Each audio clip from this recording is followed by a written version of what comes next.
Perkenalkan, nama saya Yasmin Najmi Ramadhani dan hari ini kita akan membahas mengenai topik yang sangat dekat dengan kehidupan kita sehari-hari, yaitu dampak globalisasi terhadap warga negara. Mulai dari ekonomi, budaya, pendidikan, teknologi, sampai politik, semua tersentuh globalisasi. Yuk kita bahas bersama-sama.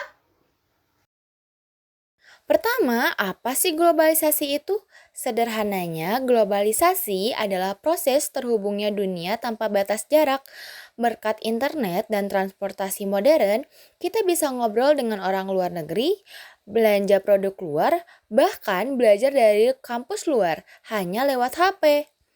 Dunia terasa makin kecil dan kita semua sekarang hidup di desa global. Globalisasi penting karena tidak ada satu aspek kehidupan pun yang bebas darinya. Kita tidak bisa menghindar dari globalisasi.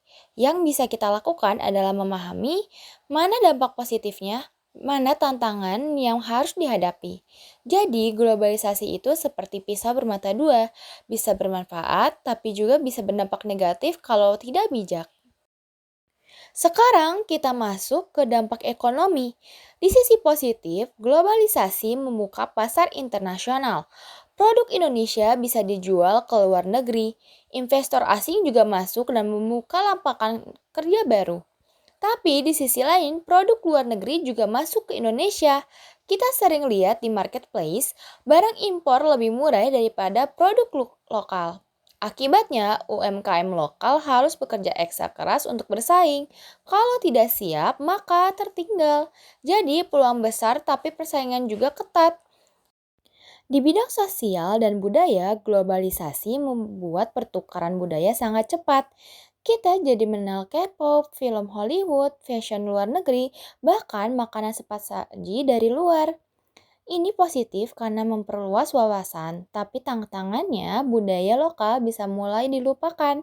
Contohnya, banyak anak muda lebih hafal lagu luar daripada lagu daerah, atau lebih memilih gaya hidup modern dibanding tradisi sendiri. Maka tugas kita adalah menikmati budaya lokal tapi tetap menjaga jati diri bangsa. Dalam pendidikan dan teknologi, dampak globalisasi sangat terasa.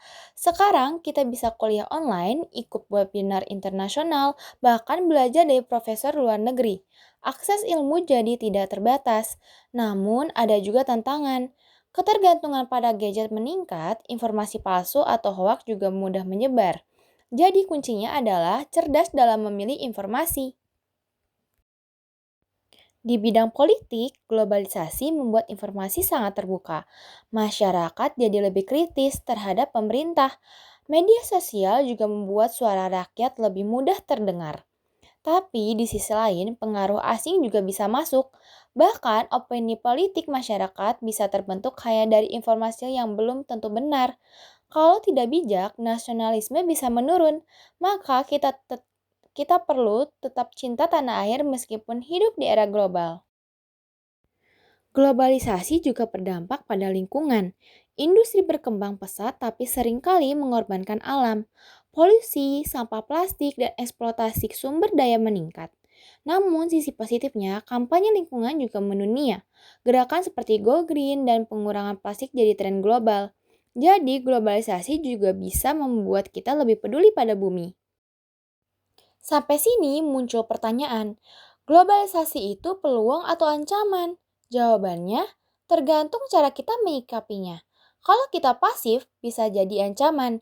Kalau kita adaptif dan cerdas, jadi peluang besar. Jadi, kesimpulannya yaitu globalisasi membawa banyak manfaat jika kita bijak. Sebagai mahasiswa, tugas kita adalah memanfaatkan peluang global tanpa kehilangan identitas bangsa.